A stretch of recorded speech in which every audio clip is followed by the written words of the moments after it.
tous. Il est bon, il est doux pour être ensemble dans la foi. Amen. Voilà.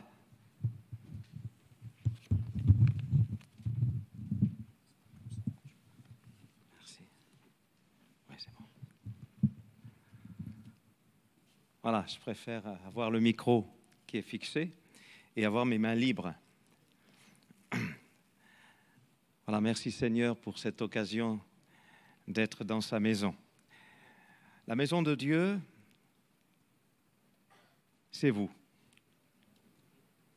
Vous qui êtes présents et qui confessez que Jésus est le Christ, le Fils du Dieu vivant.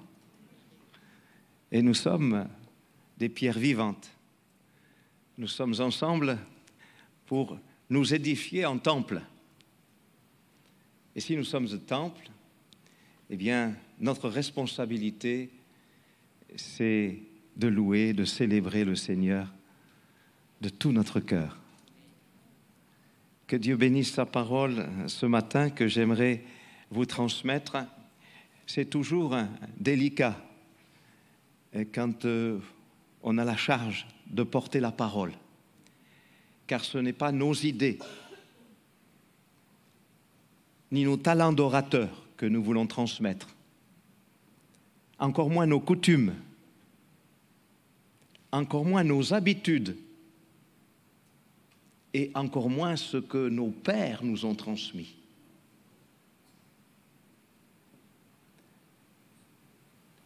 Lorsque nous sommes venus au salut en Jésus-Christ, nous sommes venus tels que nous étions. Nous sommes venus tout simplement. C'est lui qui nous a fait passer de la mort à la vie. Et donc, on ne peut pas retrouver les éléments de la mort pour les remettre à la vie. Notre vie, elle est nouvelle. Et avec une nouvelle vie, nous avons une nouvelle création qui se manifeste de la part de Dieu. Et c'est là que les paroles de Dieu, les Écritures, sont indispensables. Je vous invite à faire une lecture dans Éphésiens, au chapitre 4, et nous allons lire ce que la culture ne peut pas nous transmettre, ce que nos pères ne nous ont pas transmis, ce que notre intelligence ne nous a pas révélé. Nous allons lire ce que Dieu veut faire en nous. Et je donne le titre maintenant, La marche de l'homme nouveau. La marche de l'homme nouveau. Dans le chapitre 4 et le verset 1er, je vous exhorte donc, moi le prisonnier dans le Seigneur, à marcher d'une manière digne de la vocation qui vous a été adressée, en toute humilité et douceur, avec patience, vous supportant les uns les autres, avec amour. On va aller un peu plus loin, le verset 17. Voici donc ce que je dis et ce que je déclare dans le Seigneur. Vous ne devez plus marcher comme les païens, qui marchent selon la vanité de leurs pensées. Ils ont l'intelligence obscurcie, ils sont étrangers à la vie de Dieu, à cause de l'ignorance qui est en eux, à cause de l'endurcissement de leur cœur. Ayant perdu tout sentiment, ils se sont livrés au dérèglement pour commettre toute espèce d'impureté jointe à la cupidité. Mais vous, alors je souligne ce verset, mais vous, en Christ, vous, nouvelle créature, vous, hommes et femmes sauvés, mais vous, ce n'est pas ainsi que vous avez appris Christ. Si du moins vous l'avez entendu, et si conformément à la vérité qui est en Jésus, c'est en lui que vous avez été instruits, à vous dépouiller par rapport à votre vie passée du vieil homme qui se corrompt par les convoitises trompeuses, à être renouvelé dans l'esprit de votre intelligence et à revêtir l'homme nouveau. À revêtir l'homme nouveau. Voilà pourquoi j'ai intitulé ce message ce matin « La marche de l'homme nouveau ». Créé selon Dieu, dans une justice et une sainteté que produit la vérité. C'est pourquoi, c'est lié tout cela, c'est pourquoi renoncez au mensonge et que chacun de vous parle selon la vérité à son prochain, car nous sommes membres les uns des autres. Ça, c'est l'Église de Jésus-Christ. Il est la tête et nous sommes les membres. Mais nous sommes les membres les uns et les autres. Si vous vous mettez en colère, ne péchez point. Que le soleil ne se couche pas sur votre colère et ne donnez pas accès au diable.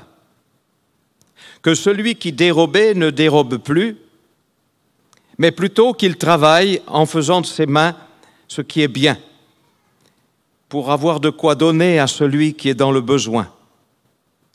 Qu'il ne sorte de votre bouche aucune parole mauvaise, mais s'il y a lieu, quelques bonnes paroles qui servent à l'édification et communiquent une grâce à ceux qui l'entendent. N'attristez pas le Saint-Esprit de Dieu, par lequel vous avez été scellés pour le jour de la rédemption. Que toute amertume, toute animosité, toute colère, toute clameur, toute calomnie et toute espèce de méchanceté disparaissent du milieu de vous. Je souligne le mot « disparaissent ». On ne veut plus le voir, on ne veut plus l'entendre, on ne veut plus avoir affaire à ces choses-là. C'est possible en Christ. Soyez bons les uns envers les autres, compatissants, vous pardonnant réciproquement comme Dieu vous a pardonné en Christ. Devenez donc les imitateurs de Dieu, comme des enfants bien-aimés, et marchez dans l'amour à l'exemple de Christ qui nous a aimés et qui s'est livré lui-même à Dieu. Pour nous, comme une offrande et un sacrifice de bonne odeur. Amen. Que ta parole remplisse nos cœurs et éclaire nos cœurs, Seigneur. Que ton esprit visite nos vies, nos familles, nos foyers. Que ta grâce nous permette de grandir dans cette nouvelle vie avec les instructions que tu donnes. Merci, car ce matin, tu veux donner à chacun de nous une belle occasion de marcher avec l'homme nouveau. Merci, Seigneur, pour la porte par laquelle tu nous as fait entrer dans le salut. Mais merci pour les instructions qui nous aident et qui nous donnent la marche à suivre. Merci pour la destinée que tu as donnée à ton Église et la félicité où nous régnerons avec Christ. Nous aurons une vie et un partage du règne de Christ, mais nous aurons également une vie éternelle avec lui.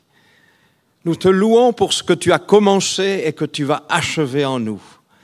Au nom de Jésus-Christ, Amen. Alors j'ai fait comme dans le 1er siècle, il recevait une lettre de l'apôtre Paul. La première chose, c'est qu'ils étaient réunis et ils écoutaient la lecture de cette lettre. Revenons aux choses de la vie des apôtres. Revenons aux instructions que Dieu nous a données. Revenons aux mesures que le Saint-Esprit approuve et à une vie qui glorifie le Seigneur Jésus. Alors, dans plusieurs versets, dans cet épître, dans cette lettre que Paul va écrire aux Éphésiens, il va mentionner la marche. Déjà au chapitre 2 et verset 1er, « Vous étiez morts par vos offenses et par vos péchés, dans lesquels vous marchiez autrefois. » Au chapitre 4, il va rassembler tout l'enseignement pour répondre à la question « Mais comment pouvons-nous marcher ?» Je vous exhorte donc, au verset 1er, « Moi, le prisonnier dans le Seigneur, à marcher d'une manière digne de la vocation qui vous a été adressée. » La marche de l'homme nouveau est en conformité avec la vocation que nous avons reçue de Dieu. Ce n'est pas la marche de notre ethnie. Ce n'est pas la marche de nos raisonnements. Ce n'est pas la marche du copinage. Tu fais comme ça, je fais comme toi. Ce n'est pas une marche selon une mode. Mais c'est une marche que l'Esprit de Dieu nous enseigne par les Écritures. Il a des instructions à donner et au verset 17, comme nous l'avons lu, « Voici donc ce que je dis et ce que je déclare. Dans le Seigneur, vous ne devez plus marcher comme les païens. » Il y a une ligne qui s'est effacée. On fait un peu comme tout le monde. Les idées circulent, on y met un petit peu de versets bibliques et ça fait un mélange. Voilà, c'est comme ça que je vis. Mais Paul, il remet une ligne de démarcation, pas comme les païens. Est-ce que vous m'entendez? Mais est-ce que vous entendez Dieu? C'est clair.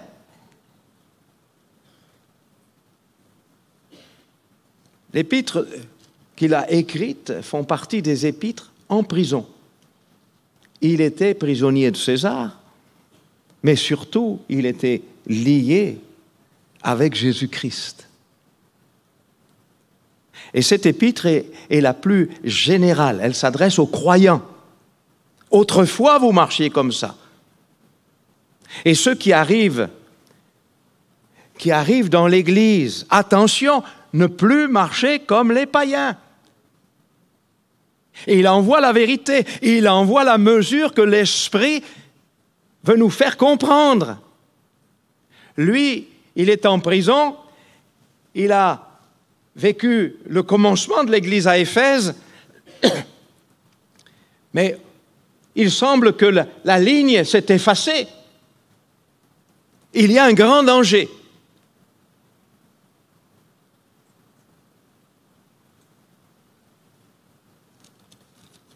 Après avoir expliqué le salut universel au chapitre 1, je vous en ai parlé la dernière fois, après avoir placé l'accès à ce salut universel uniquement par la foi en Jésus-Christ, afin que personne ne se glorifie, car il dit, c'est par la grâce que vous êtes sauvés, par le moyen de la foi, et cela ne vient pas de vous. C'est le don de Dieu, un don qui ne se mélange pas avec les œuvres humaines, afin que personne ne se glorifie de sa manière de penser, de sa manière de vivre, de sa manière de proclamer la vie chrétienne. Savez-vous que le mot chrétien a été utilisé la première fois à Antioche? Et ce n'était pas une étiquette, Mais ceux qui ont commencé à utiliser le mot chrétien, c'est parce qu'ils voyaient des choses que Christ avait fait, ils entendaient des mots que Christ avait dit, ils entendaient des démarches que Christ avait enseignées. Et ils reconnaissaient ainsi ceux qui suivaient le Christ, ceux qui marchaient selon l'homme nouveau. Un jour, je suis arrivé, j'étais pasteur, je ne vous dirai pas où, mais quelqu'un est venu et il s'asseyait régulièrement. Et comme le pasteur ne peut pas voir tout le monde la première fois, il s'est assis et je suis allé le voir. Et en allant le voir, comme j'étais un peu surpris de le voir, alors que d'habitude, il ne venait pas, mais là, il venait 2-3 fois. Alors j'ai dit, vous êtes chrétien? Il m'a dit oui. Et je lui ai posé une deuxième question. Est-ce que vous êtes né de Dieu? Et là, il a eu un recul. Être chrétien, c'est facile de le dire. Mais est-ce que tu es né de Dieu?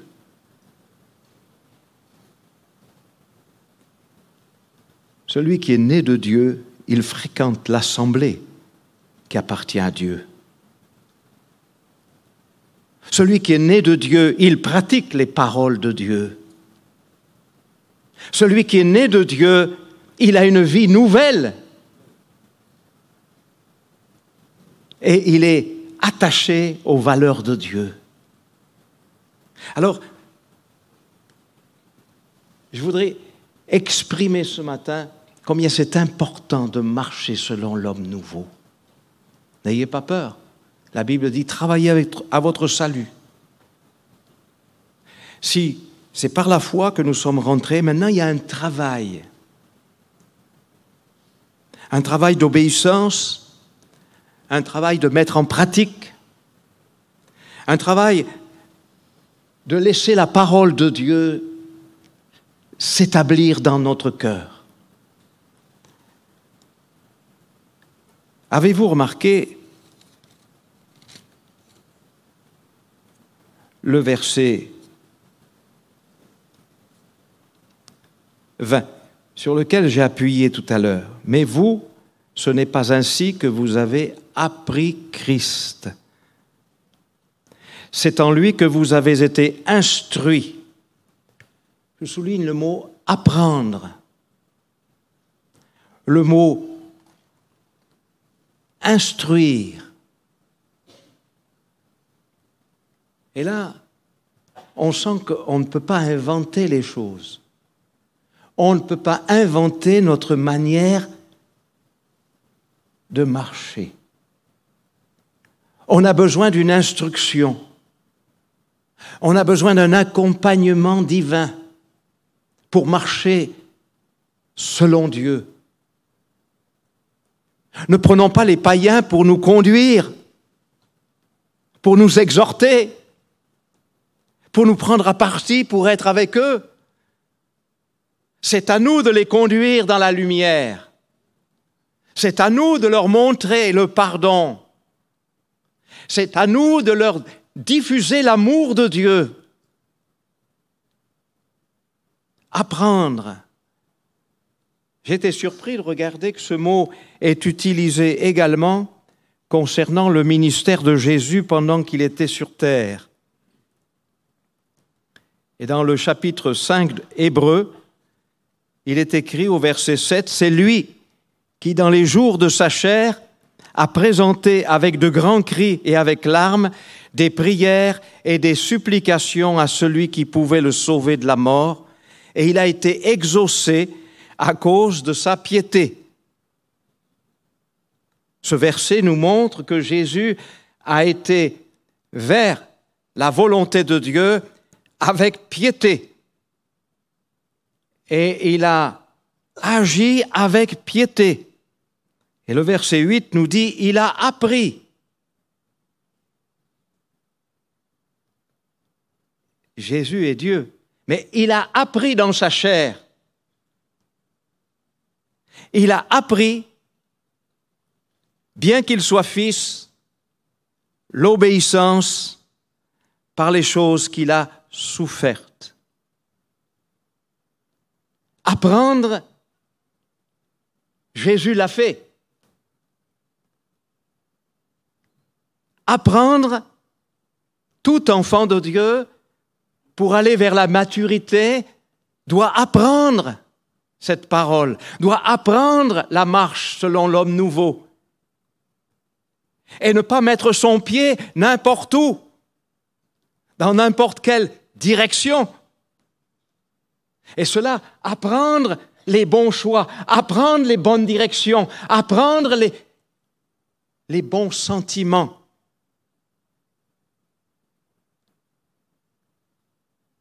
Ne nous laissons pas envahir par du sentimentalisme, par des larmes de crocodile.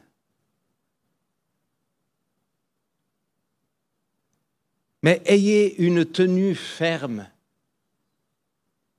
dans les valeurs et dans l'instruction que la parole de Dieu nous donne.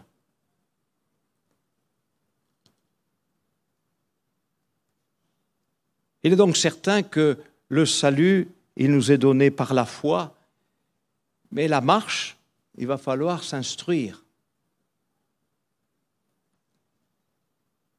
La marche des païens, elle est décrite ici selon la vanité de leurs pensées.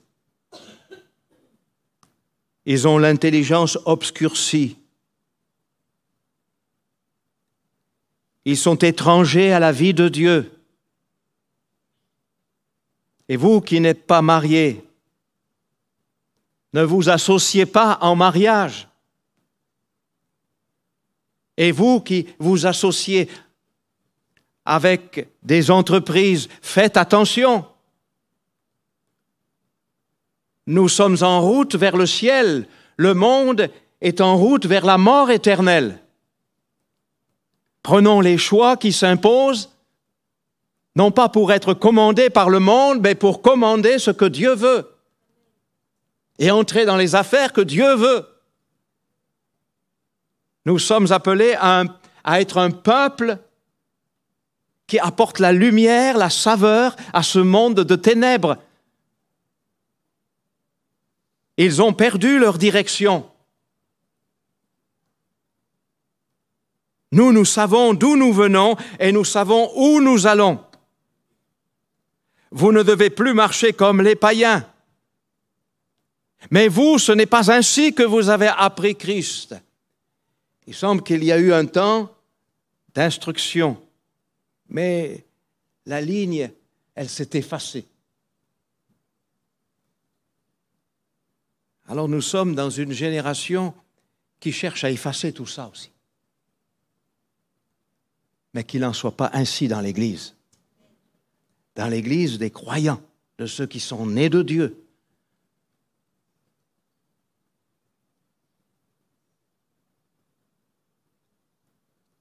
Il y a 3 principes qui sont enseignés par l'apôtre Paul ici concernant l'homme de Dieu.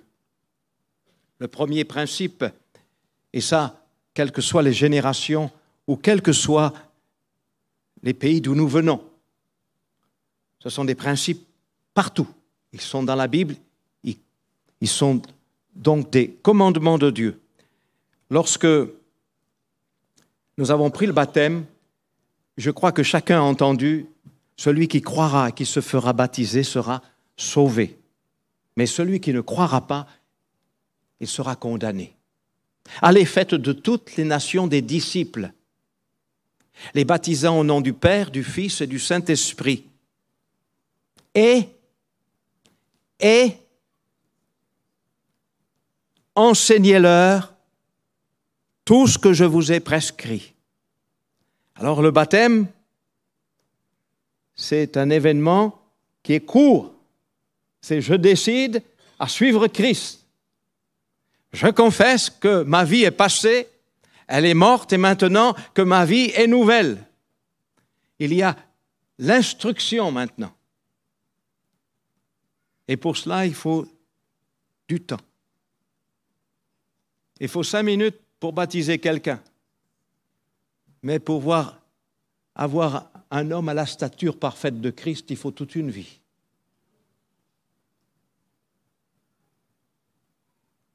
Toute une vie. Alors les 3 principes, regardez-les bien, parce que ce sont des lignes à garder. Le premier principe, c'est se débarrasser de la vieille nature. Versets 21 et 22.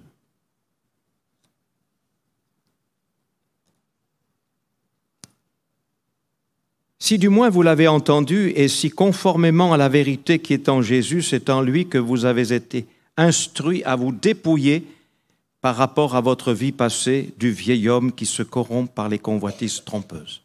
Se débarrasser de la vieille nature.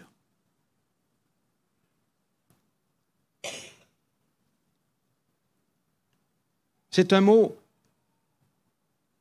qui prend une importance capitale. On ne peut pas entamer notre vie sans se débarrasser de cette vieille nature. On peut chanter des cantiques, mais ça ne passe pas aux yeux de Dieu s'il n'y a pas ce dépouillement. Se dépouiller du vieil homme. Littéralement, c'est arracher, abandonner, quitter des vêtements. Se dépouiller comme à l'exemple d'un serpent qui mue. On parle de la dépouille de sa peau. Elle est où votre ancienne peau? Elle est où? Elle est dans elle est dans un placard à la maison. Vous y allez de temps en temps pour ouvrir, savoir un petit peu comment ça marche.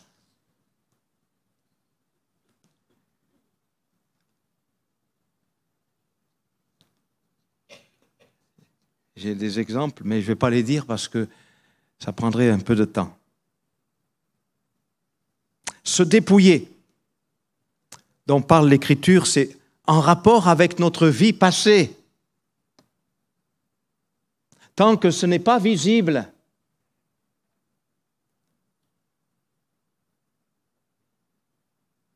l'engagement est faux.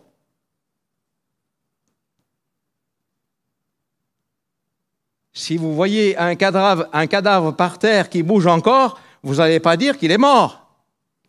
Il est encore vivant. Surtout si vous lui donnez un coup de pied, il réagit, il se remet debout.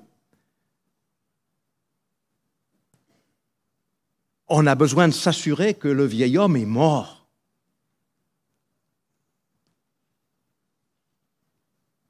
L'enfant de Dieu doit se débarrasser de cette vieille peau, excusez-moi l'expression, mais cette manière d'être qui était notre train de vie autrefois.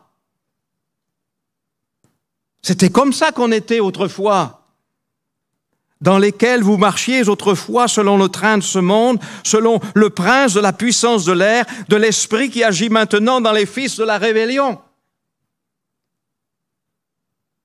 Nous sommes amenés par le Saint-Esprit à une vie nouvelle. Se débarrasser, c'est le premier principe. La vérité continue. Ensuite, il y a un revêtement de l'homme nouveau. Nous considérons que se débarrasser, c'est enlever des vêtements sales, des paroles sales, des attitudes impures, des regards impurs. On se débarrasse de ces choses-là. On enlève les mauvaises habitudes. On met dans la machine à laver et on l'oublie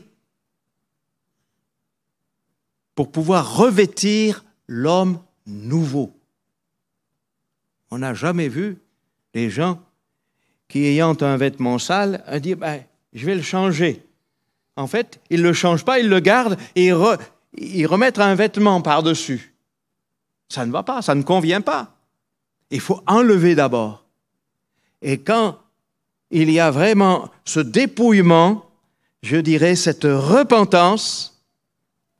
Il y a maintenant ce qui est nouveau, se revêtir de l'homme nouveau, versets 23 et 24.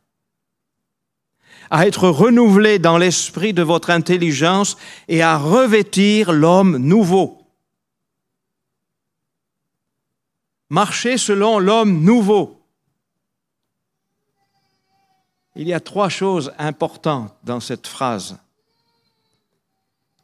L'homme nouveau, c'est-à-dire ce qui est neuf. Ce n'est pas amélioré. C'est neuf. J'étais autrefois, mais je ne suis plus maintenant. Je suis une nouvelle créature, ce qui est neuf. Prenez conscience, chacun pour votre vie, que Dieu a quelque chose de neuf. C'est la nouvelle naissance. Et avec cette nouvelle naissance, il y a un nouvel ADN. Autrefois, je ne pouvais pas aimer. Maintenant, j'aime. Autrefois, je menais ma vie avec les plaisirs que je ressentais. Aujourd'hui, c'est fini. Mon plaisir, il est dans les voies du Seigneur. Deuxième mot, c'est créer. Créer selon Dieu. Il y a une main du Créateur. Dieu a créé l'homme à son image. Et la nouvelle naissance est une création. Ce n'est pas j'adhère. Je me fais tout à tous. Les jours de fête et les jours religieux. Les jours où je peux faire comme tout le monde, comme le monde, et aujourd'hui, je veux faire comme le Seigneur me le dit. On ne peut pas mélanger, c'est du neuf. C'est créé parce que Dieu crée des hommes et des femmes nouvelles. Nous avons été réconciliés avec Dieu et maintenant nous avons une vie nouvelle. Travaillons à notre salut. Entrons dans ce revêtement de l'homme nouveau, créé selon Dieu. Et le troisième mot, dans la justice et la sainteté. L'homme porte une certaine instruction de justice, mais quand ça lui fait plaisir. Tandis que Dieu est juste avec tous les hommes. Dans la nouvelle création, il y a cette justice qui n'est pas fondée sur le raisonnement et les pensées humaines, mais sur l'œuvre de Jésus qui est notre juste.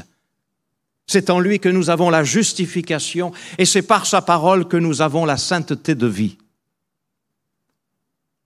Ces 3 mots dans lesquels nous pouvons sentir la direction de l'homme qui doit marcher maintenant en nouveauté de vie. L'homme nouveau, créé selon Dieu, et dans la justice et la sainteté en Jésus-Christ. Cette marche ne peut s'accomplir conformément que si nous sommes en Christ, parce que par nous-mêmes, nous ne pouvons rien faire. Et le troisième principe, il est lisible à partir du verset 25 jusqu'au verset 32. C'est abandonner la façon de vivre ou d'agir des païens. Abandonner. Alors, on revient un petit peu à se débarrasser de la vieille nature. Mais il semble que le filtre n'est pas passé par. Il y a des choses qui sont restées. Alors, on a l'homme nouveau, on a revêti l'homme nouveau, puis il y a encore des choses qui arrivent. Alors, il faut se débarrasser quand même. À la conversion, on a beaucoup de choses qui changent, mais il y en a encore. Frères et sœurs, je ne veux pas vous effrayer. Et ça fait 40 ans que je suis pasteur, évangéliste ou missionnaire. Eh bien, je surveille toujours cela. Alors, il y a toute une liste, j'aimerais le dire. abandonner le mensonge. C'est curieux, hein, que ça existe encore. Le mensonge, le père du mensonge, vous savez qui c'est? C'est pas Dieu, hein? C'est le diable. Et un petit mensonge, parfois ça nous fait circuler, ça nous met à l'aise.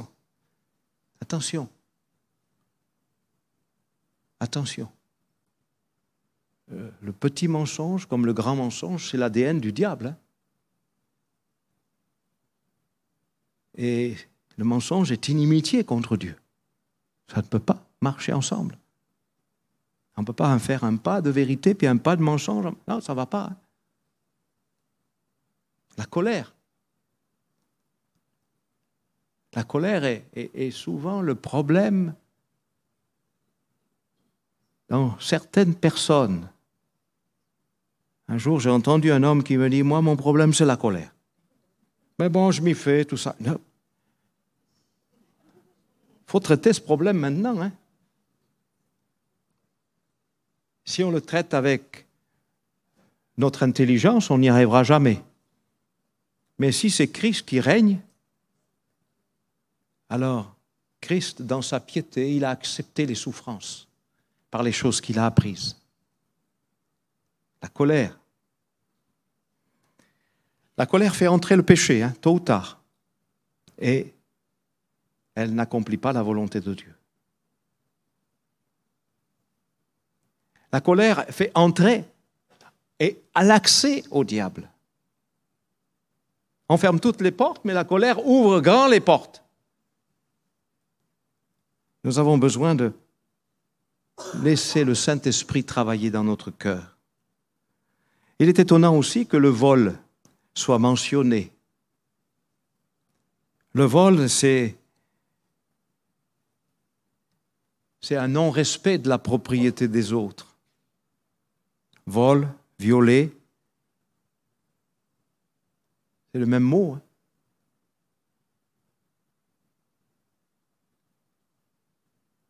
Il y a un jour, quelqu'un m'a raconté une histoire en Afrique. Et un homme avait un clou planté dans son mur. Et ce clou, c'est pas grand-chose. Alors il disait, c'est pas grand-chose, je peux laisser ce clou. Et puis les jours ont passé, il y avait une corde au bout du clou aussi. Et pour lui, ça le dérangeait pas. Et puis les temps ont passé. Et puis de ce qui était petit, ça a grandi. Et puis au bout de la corde, il y avait une vache.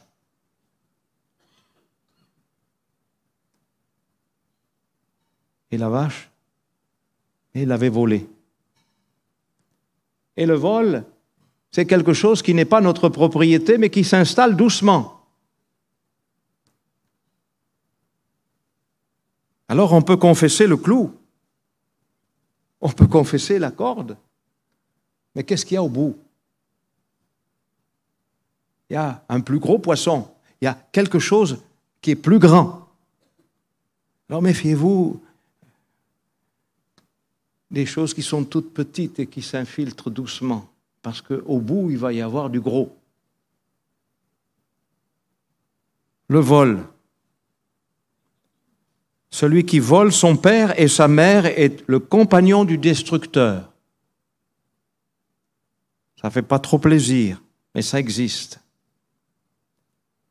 Et puis, les mauvaises paroles.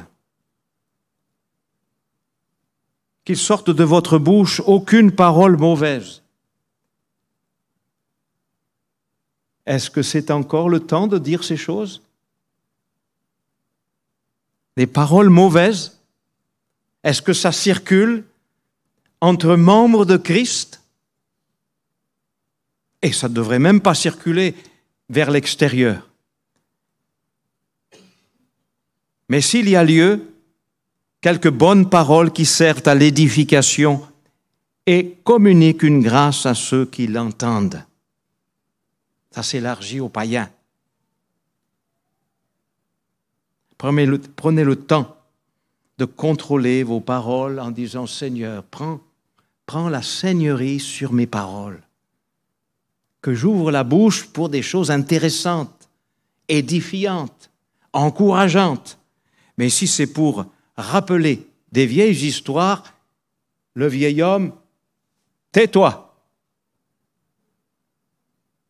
On peut dire vieille femme aussi, mais bon, c'est les deux. C'est les deux. C'est les deux. Il est important de suivre cet enseignement parce que le Saint-Esprit est à l'écoute. Le Saint-Esprit est à l'écoute de tout ce comportement, de cette marche de l'homme nouveau. N'attristez pas le Saint-Esprit de Dieu par lequel vous avez été scellés pour le jour de la rédemption. Savez-vous quelle est la première question que Dieu a apportée à l'homme? La première question qu'il lui a posée.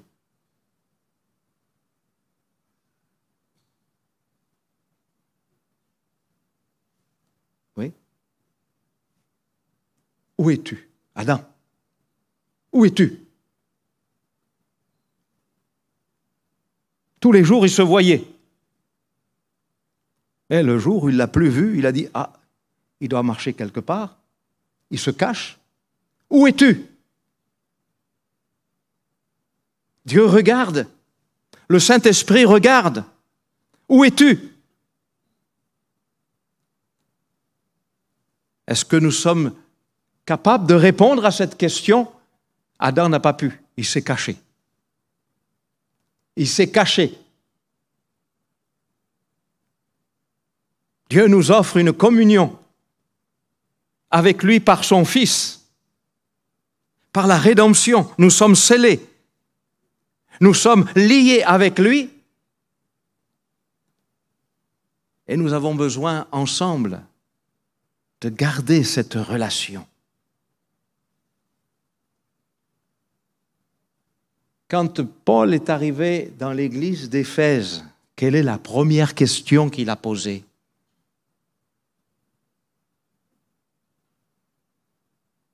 Dans le livre des Actes, on a toute l'ouverture de l'église d'Éphèse.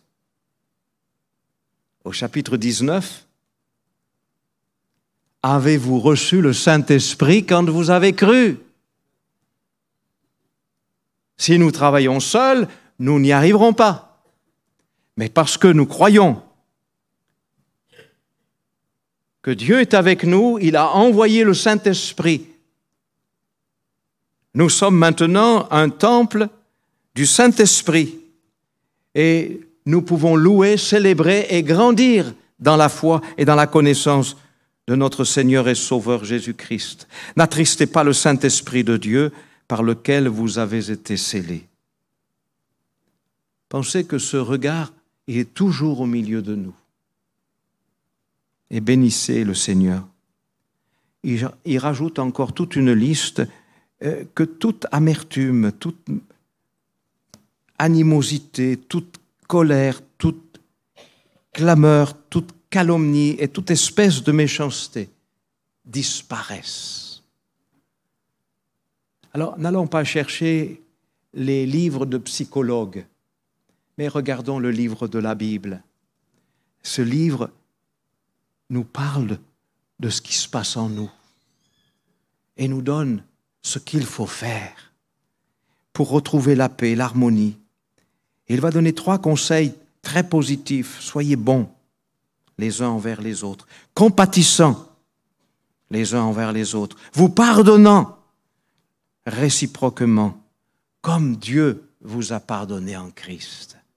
La marche selon l'homme nouveau, elle est imprégnée de la bonté de Dieu, parce que seul Dieu est bon. De la compassion, parce qu'il a compassion au travers de Christ pour nous. Et le pardon, c'est la chose la plus formidable que Dieu nous ait donnée.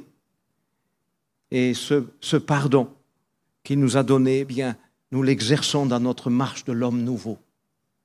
Et c'est important. Alors, il terminera dans le chapitre 5, versets 1 et 2, sur le modèle de Jésus. Le monde n'a pas de modèle pour nous. Ils ont des artistes, mais pas de modèle. Pour aller dans la vie éternelle, le seul modèle, c'est Jésus-Christ.